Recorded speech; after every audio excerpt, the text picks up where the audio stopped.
हे दोस्तों, welcome to this channel. मैं हूं राहुल और आज के इस वीडियो में हम जानेंगे थ्रूपुट और टर्न अराउंड टाइम के बारे में। तो ये एक ऑपरेटिंग सिस्टम का सीरीज़ चल रहा है, तो अगर आपको सारे वीडियोस देखना हो तो आई बटन को चेकआउट कर सकते हैं। तो चलिए देख लिया जाए।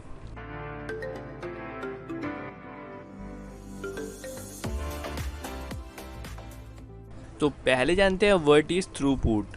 It refers to the amount of work compiled in a unit of time.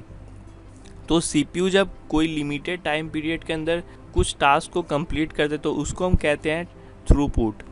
अब ये जो थ्रूपुट है ये एक तरह से सीपीयू का परफॉर्मेंस को मेज़र करने के लिए यूज़ किया जाता है। One way to measure throughput is by using the number of processes that are compiled in a unit of time. The higher number of processes the more work is being done by the system. तो जब कोई limited time period के अंदर बहुत ज़्यादा process एक साथ compiled होंगे तो वहाँ पर हम उसको कहेंगे एक बेटर सिस्टम, यानी कि हाई परफॉर्मेंस वाला सिस्टम।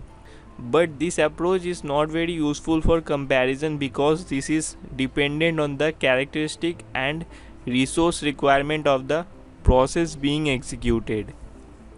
तो थ्रूपुट का यूज़ करके हम एक फुल प्रूफ मेजरमेंट नहीं कर सकते क्योंकि यहाँ पर बहुत सारे लिमिटेशंस भी होते हैं, क्योंकि हर एक प्रोसेस का जो कैरेक्टरिस्टिक होता है, यानी कि हर एक प्रोसेस के अंदर का कोड और इंस्ट्रक्शंस वगैरह अलग होते हैं, तो वो अलग अलग तरीके से बिहेव करते हैं एग्जीक्यूट होने के टाइम।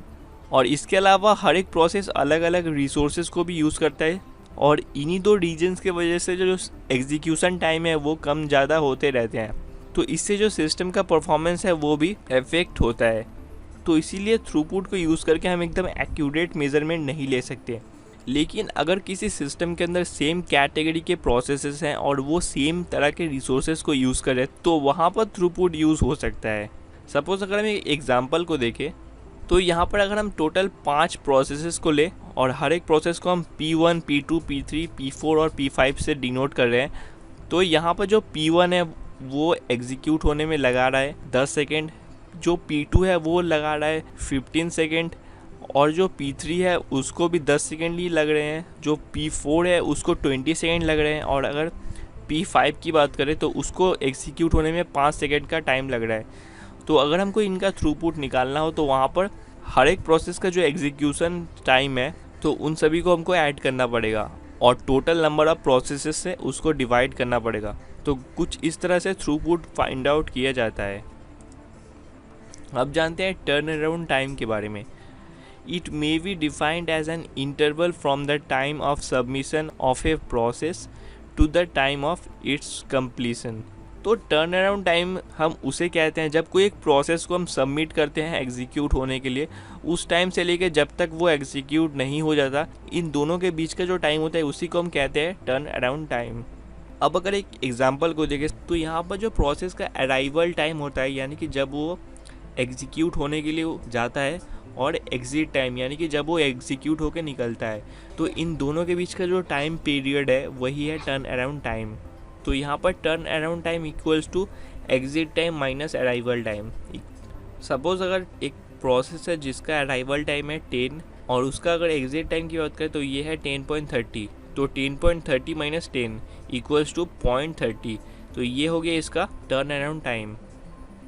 तो ये जो टर्न अराउंड टाइम होता है, यानी कि जब वो प्रोसेस सीपीयू के अंदर एग्जीक्यूट हो रहा होता है तो यहाँ पर उस प्रोसेस के साथ बहुत सारे ऑपरेशंस भी परफॉर्म होते रहते हैं। Suppose waiting to get into memory, waiting in the ready queue, CPU time and input output operations.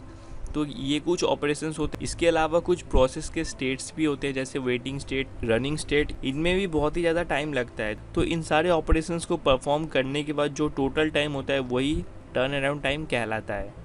तो फिलहाल के इस वीडियो में इतने ही हमने थ्रूपुट और टर्न अराउंड टाइम के बारे में जाना। तो अगर आपको ये वीडियो पसंद आया हो, वीडियो को लाइक करना मत भूलें, चैनल को सब्सक्राइब कर लीजिए शॉर्ट में इंटरेस्टिंग वीडियोस देखने के लिए। थैंक यू दोस्तों वीडियो को देखने के लिए। हम फिर मिलेंगे अपने अगले वीडियो में।